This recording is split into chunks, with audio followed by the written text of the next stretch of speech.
The dinner rush was roaring, tables packed, silverware clattering, customers shouting, but none of it covered the sound that shattered her world. A single sentence, from the man who once promised her forever. "I don't want a barren wife, Emily. I deserve a family. You can't give me that." He said it calmly, almost casually, as if he wasn't breaking her apart right there on the greasy tiles of the restaurant kitchen. Emily didn't scream. She didn't beg. She just stood there, hands still trembling from rushing plates, watching her husband of 7 years walk out without looking back. The staff pretended not to stare, but one pair of eyes didn't look away. A man at table 9, quiet, brooding, surrounded by 5 children who sat perfectly still, like they'd been trained their whole lives to read danger in silence. Nobody knew his name, but everyone whispered it. The man who ran half the city, the widowed Mafia boss, the father who lost his wife and had been raising 5 children alone. He watched Emily wipe her tears, straighten her apron, and force herself back to work like nothing had happened. And then he made a decision that would change her fate forever. He stood up, walked to the counter, looked her in the eyes, and said the words that froze the entire restaurant. "You may not have a family, but my children just chose you. Stay with me until the end." Because what happened after that moment turned a rejected waitress into the most unexpected member of a Mafia dynasty. Before we begin, don't forget to like this video, hit subscribe, and comment where you're watching from. Now, let's get started. Emily Chen had believed in fairy tales once, 7 years ago, when David swept her off her feet with promises of forever and dreams painted in watercolors. He was everything her traditional parents had hoped for: stable, ambitious, respectable, a marketing executive with clean hands and cleaner intentions, or so she thought. The fertility struggles began in year 3, month after month of negative pregnancy tests, doctor visits that felt like confessions, treatments that drained their savings and her spirit. David started working later, coming home quieter. His touch became mechanical, purposeful, transactional. "We'll figure this out," he kept saying. But his eyes told a different story. Emily threw herself into work at Romano's family restaurant, the kind of place where regulars knew your name and the coffee was strong enough to wake the dead. She could serve tables with a smile that never revealed the emptiness growing inside her chest. The physical emptiness. The emotional void that widened every time David looked at other couples with their children. What Emily didn't know was that Table 9 had been watching her story unfold for months. Vincent Torino wasn't supposed to care about waitresses. Men in his position, men who controlled territories and settled disputes with more than words, didn't concern themselves with the personal lives of restaurant staff. But something about the woman with sad eyes and steady hands had captured his attention. Maybe it was the way she never flinched when his usual clientele filled the back booths. Drug dealers, loan sharks, enforcers, they all came to Romano's because Vincent did. And Vincent came because it was the only place in the city where his 5 children could eat dinner without bodyguards hovering over every bite. His kids were aged 6 to 14.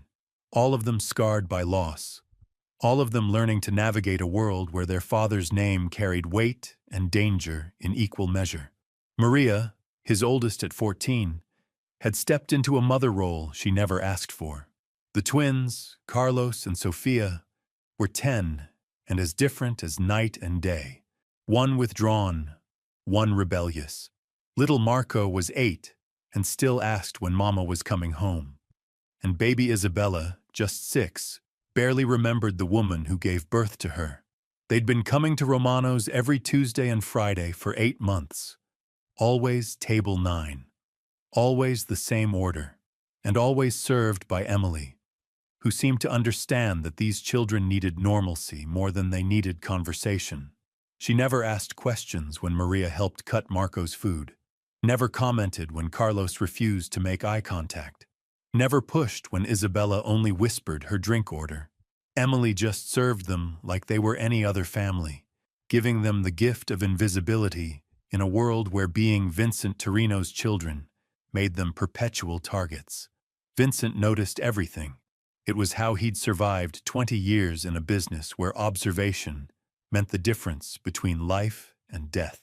He noticed how Emily's wedding ring had grown loose over the months, how she'd started twisting it when she was nervous. He noticed the way her husband would sometimes pick her up after shifts, the conversations through car windows that ended with her shoulders sagging. He noticed the night David stopped coming altogether. But what Vincent noticed most was how his children responded to Emily. Maria actually smiled when Emily complimented her help with the younger ones. Carlos made eye contact when she remembered he liked extra cheese on his pizza. Sophia stopped being sarcastic long enough to ask Emily about her day. Marco showed her drawings on napkins. And Isabella, sweet, quiet Isabella, who barely spoke to anyone outside the family, had started saving her best jokes for Emily. "She's nice, Papa," Isabella had whispered one evening as they walked to the car. "She makes me feel safe." Safe. In Vincent's world, that word was currency. It was the one thing money couldn't buy and power couldn't guarantee. Yet somehow, this waitress who was falling apart behind her smile had managed to create it for his children. The night everything changed started like any other Tuesday. Vincent sat at his usual spot, reading reports disguised as a newspaper, while his children ate and did homework. The restaurant buzzed with its typical dinner crowd.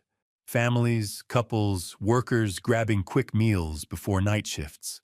Emily moved through it all with practiced efficiency, but Vincent could see the cracks forming. Her smile was more forced. Her hands shook slightly when she poured coffee. Something was building toward a breaking point, and Vincent found himself watching her more carefully than usual. That's when David arrived. Vincent had seen him before. The husband who'd stopped caring, stopped trying, stopped seeing the woman he'd married. David walked into Romano's that night, with the purposeful stride of a man who'd made a decision, not a good one. He didn't wait for a table, didn't acknowledge the hostess. He walked straight to the kitchen entrance where Emily was picking up orders, and Vincent knew immediately that whatever was about to happen would shatter more than just dishes. The conversation was brief, brutal, efficient in its cruelty. Vincent couldn't hear every word over the restaurant noise, but he caught enough. Barren, deserve better. Moving on. The clinical language of a man discarding something he'd decided was defective. Emily stood frozen as her world collapsed in the space between the prep station and the walk-in cooler. 7 years reduced to a grocery list of inadequacies. Her dreams filed away like rejected loan applications. And then David was gone, just like that. No goodbye, no apology, no acknowledgement of the woman who'd built her entire life around loving him. The restaurant had gone quiet without realizing it. Conversations died as people sensed the shift in energy, the way animals know when storms are coming. Emily stood there for 10 seconds that felt like hours, absorbing the magnitude of what had just happened. Then she did something that made Vincent's chest tighten with unexpected respect. She straightened her apron, wiped her eyes with the back of her hand, picked up the order she'd been collecting, and walked back into the dining room like nothing had changed. But everything had changed. And Vincent Torino, a man who'd built an empire on reading people and predicting their breaking points, realized he was about to make the most impulsive decision of his carefully calculated life. Vincent watched Emily serve 3 more tables with mechanical precision, her movements sharp and controlled, like someone fighting to stay upright in a hurricane. Every gesture screamed of a woman barely holding herself together, yet she refused to break. Not here, not in front of strangers. But Vincent Torino hadn't built his reputation by ignoring opportunities when they presented themselves. And this moment, watching a woman demonstrate the kind of strength his world rarely produced, felt like destiny knocking on his door. He leaned toward Maria, his eldest, who was helping Isabella with her math homework. "What do you think of Miss Emily?" Maria glanced up, her 14-year-old eyes already too wise for her age. "She's always kind to us, Papa, even when we're difficult. She remembers that I don't like mushrooms," Carlos added quietly, the 10-year-old twin who usually avoided conversations entirely. And she draws smiley faces on my napkins, Isabella whispered, her small voice barely audible over the restaurant chatter. Vincent nodded slowly. His children had spoken. In his world, family loyalty meant everything, and his kids had just given Emily their seal of approval without realizing it. He stood up, the movement causing several nearby tables to glance over nervously. Vincent Torino didn't make casual gestures. When he moved, it meant something was about to change. The walk to the counter felt like crossing a battlefield. Every step carried the weight of a decision that would ripple through both their lives in ways neither could imagine. Emily was restocking napkin dispensers, her hands moving with the desperate efficiency of someone trying to outrun their thoughts. "Excuse me," Vincent said, his voice carrying the quiet authority that made grown men confess their sins. Emily looked up, and for the first time in months of serving his table, their eyes met directly. Hers were red-rimmed but fierce, like a wounded animal that refused to show weakness. "Is there something wrong with your order, Mr. Torino?" So she knew his name. Vincent felt something shift in his chest. Most people pretended not to know who he was, scared that acknowledgement would somehow implicate them in his world. But Emily said it simply, without fear or judgment. "The order was perfect, as always." Vincent paused, choosing his words carefully. "But I couldn't help noticing you've had a difficult evening." Emily's jaw tightened. "I'm fine. Just a personal matter." "Personal matters have a way of becoming professional problems in my experience." Vincent leaned against the counter, his presence commanding attention from everyone within earshot. "Tell me something, Miss Emily. Do you have family? People who take care of you?" The question hit like a physical blow. Emily's composure cracked for just a moment, revealing the raw pain underneath. "Not anymore." Vincent nodded as if this confirmed something he'd already suspected. "My children have been watching you for months. They've grown fond of you. In my world, that's not something that happens easily." Emily glanced toward table 9, where 5 pairs of eyes were indeed watching this exchange with intense curiosity. Maria was gripping her pencil so tightly her knuckles had gone white. The twins sat perfectly still, reading the tension in the air. Marco and Isabella leaned forward like they were watching the most important movie of their lives. "They're good kids," Emily said softly. "You should be proud." "I am. But they need more than pride. They need stability. They need someone who understands that family isn't always about blood." Vincent's voice dropped lower, more intimate. "And I need someone who can give them what I can't." Emily stared at him, confusion flickering across her features. "I don't understand what you're asking." "I'm not asking anything yet. I'm making an observation." Vincent straightened, his full height imposing even in the casual setting of a family restaurant. "You've just lost everything that mattered to you. Your husband, your marriage, probably your home and your future as you imagined it. Am I wrong?" Emily's silence was answer enough. "My children lost their mother 2 years ago. Cancer. She fought for 18 months before it took her." Vincent's voice carried a pain that money and power couldn't touch.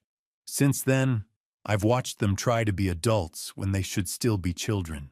Maria makes breakfast and braids Isabella's hair. Carlos holds Marco when he has nightmares about his mama. They're surviving, but they're not living." "I'm sorry for your loss," Emily whispered, and Vincent could hear that she meant it. "They light up when you serve our table. Did you know that? Isabella talks about you at home. Carlos asks if we can come here on days when it's not our usual schedule. They've been waiting for someone like you without even knowing it." Emily shook her head slowly. "Mr. Torino, I don't know what you think I can offer them, but I'm nobody special. I'm just a waitress whose husband decided she wasn't worth keeping." "Your husband was an idiot." The words came out harder than Vincent intended, causing several nearby conversations to pause. He lowered his voice again. "But his mistake doesn't define your worth. My children see something in you that he was too blind to appreciate." "What are you suggesting?" Vincent reached into his jacket, a movement that made the restaurant's security camera operators probably reach for panic buttons. But he only pulled out a business card, placing it carefully on the counter between them. I'm suggesting that sometimes broken people can build something stronger together than they ever could separately. He met her eyes again. I'm suggesting that maybe what looks like an ending is actually a beginning. Emily stared at the card without touching it. Simple black text on cream paper. A name, a phone number, nothing more. I don't know anything about your world, she said finally. And I don't know anything about yours. But we both know about protecting the people we love. We both understand what it means to keep going when everything falls apart. Vincent glanced back at his children, who were still watching with rapt attention. They chose you months ago. Tonight, when they saw you hurting, they asked me if we could help you. Children see things adults miss. Emily looked toward table 9, where Isabella was now waving shyly. Maria offered a small, encouraging smile. Even Carlos managed a brief nod of acknowledgement. I have nothing to offer them, Emily said, her voice breaking slightly. I couldn't even keep my own husband happy. You offer them something I can't buy or command.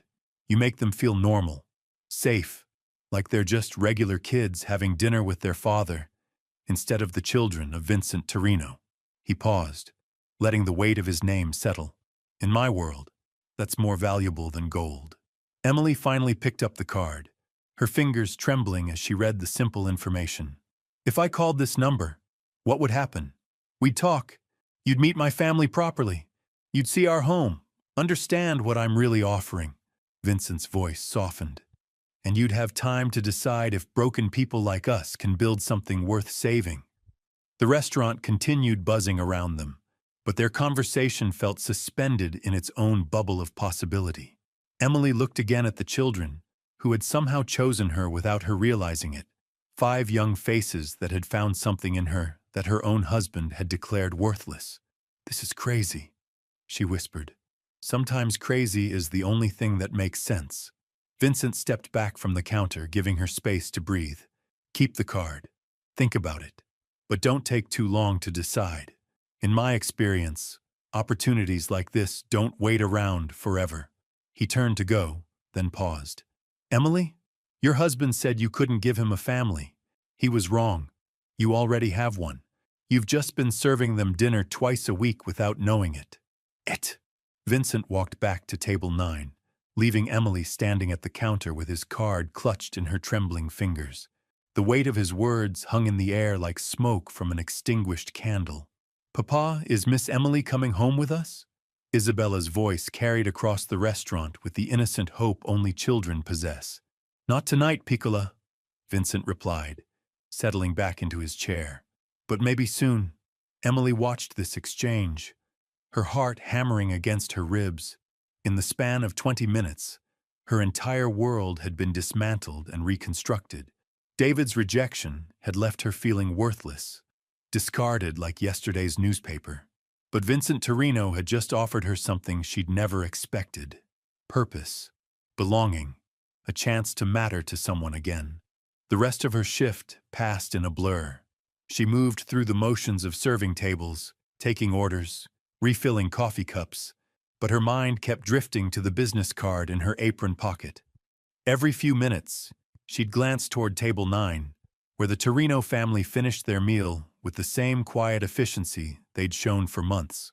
When they finally stood to leave, each child made a point of saying goodbye. Maria offered a shy wave. The twins nodded respectfully. Marco grinned and gave her a thumbs up, and Isabella ran over to press a folded napkin into Emily's hand. I drew this for you, the little girl whispered. It's us having a tea party. Emily unfolded the napkin to find a crayon drawing of 2 stick figures sitting at a small table, surrounded by hearts and flowers. One figure had long, dark hair like Emily's. The other had Isabella's distinctive pigtails. It's beautiful, sweetheart, Emily managed, her voice thick with emotion. Vincent appeared beside his daughter, placing a protective hand on Isabella's shoulder. Say goodnight, Bella. Miss Emily has work to finish. Good night, Miss Emily, Isabella said solemnly. I hope you call Papa. As the family filed out of the restaurant, Emily felt something crack open inside her chest. Not the painful breaking she'd experienced earlier, but something else, something that felt dangerously close to hope. The rest of the evening crawled by. Emily's co-workers kept shooting her curious glances, clearly having witnessed the interaction with Vincent Torino, but too intimidated to ask questions. In their world, you didn't gossip about men like Vincent. You minded your own business and hoped to stay invisible.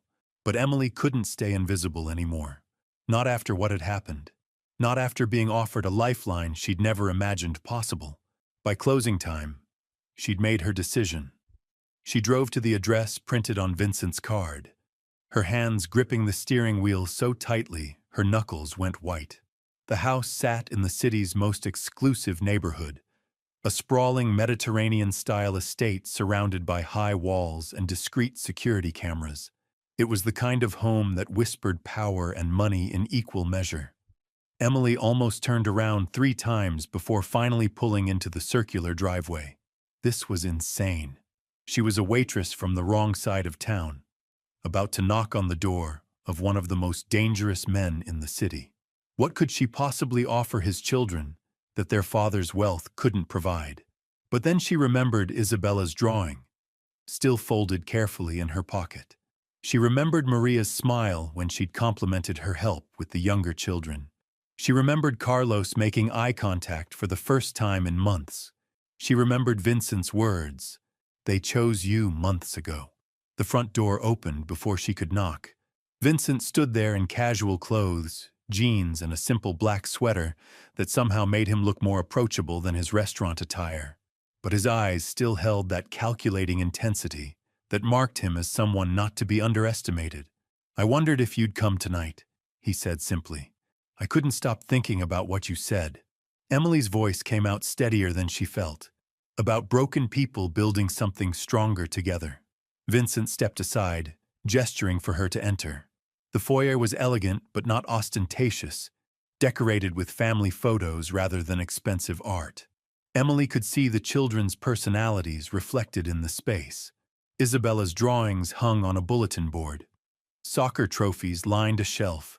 A pile of homework sat on a side table. "They're upstairs doing homework," Vincent explained, leading her into a comfortable living room. "But they know you're here." Isabella's been peeking out her bedroom window since 7 o'clock, waiting for headlights in the driveway.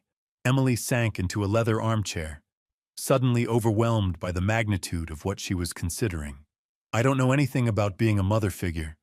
I couldn't even keep my own husband interested. Your husband was a fool who couldn't see what was right in front of him." Vincent's voice carried a hardness that reminded Emily exactly who she was dealing with. "But my children aren't blind. They see your strength, your kindness, your ability to make them feel normal in a world that constantly reminds them they're different." "What exactly are you asking of me?" Vincent sat across from her, his posture relaxed but his attention focused entirely on her face.